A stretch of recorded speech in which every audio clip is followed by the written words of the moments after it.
Under flooding, the third item that we evaluate on the home site evaluation card, we are basically putting it into the none or protected, rare, or occasional/frequent. And those parameters are the same as they were on the other land evaluation card. In other words, how often does it have to flood to be rare versus occasional versus frequent?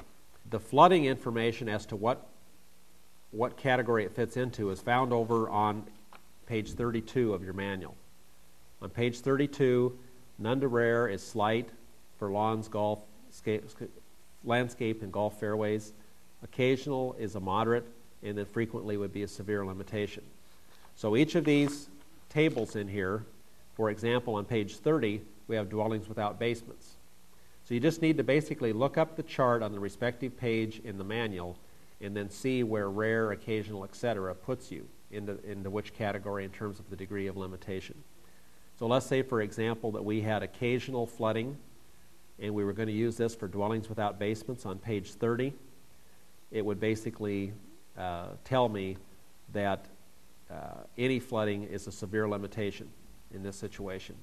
And I think that would make sense, because if you build a home, you certainly don't want floodwaters to come into that home. So the flooding, again, item number C on the left-hand side of the card, we just need to determine how frequently it occurs and then look across to determine what amount of limitation that would be. Slope, we're going to have to determine slope at this site with the Abney level like we did in the previous exercise.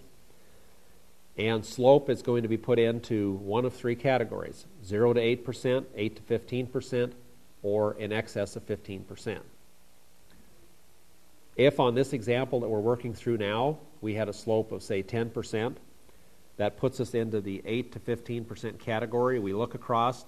For dwellings without basements, that's a moderate limitation. For lawns, landscaping, and golf fairways, it would also be moderate. For septic tank absorption fields, it would be moderate, and for local roads and streets, it would be moderate.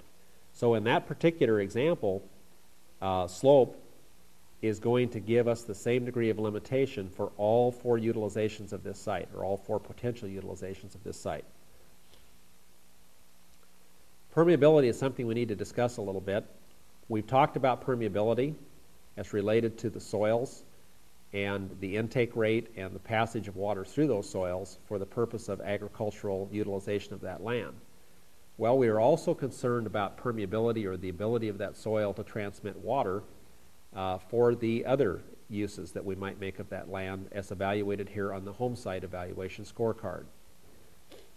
We are asked to determine if the permeability is very slow, which means less than 0.06 or 6/100ths of an inch per hour. Slow, which is 6/100ths up to 6/10ths. Moderate, which is 6/10ths to 2 inches per hour. Rapid, which is 2 to 6 inches per hour.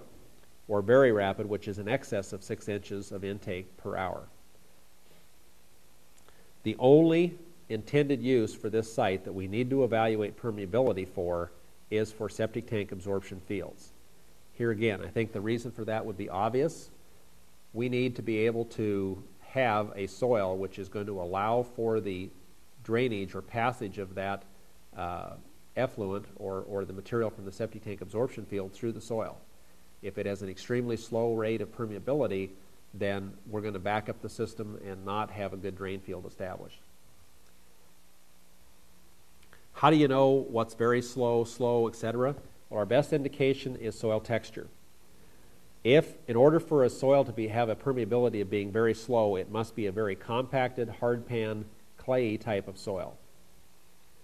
If it is slow, these soils typically have clay textural class with firm consistence. If it is moderate, between 6/10ths and 2 inches per hour of permeability or passage of water, these are typically our loamy soils that do not have compaction problems. Rapid would be sandy soils, and very rapid would correspond to those soils that have a large amount of gravel or rock or larger size aggregate than sand, mineral matter in them.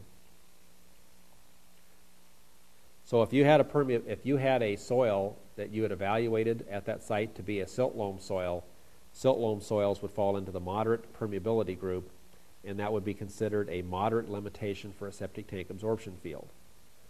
The higher the rate of permeability, the less limitation there will be for a septic tank absorption field.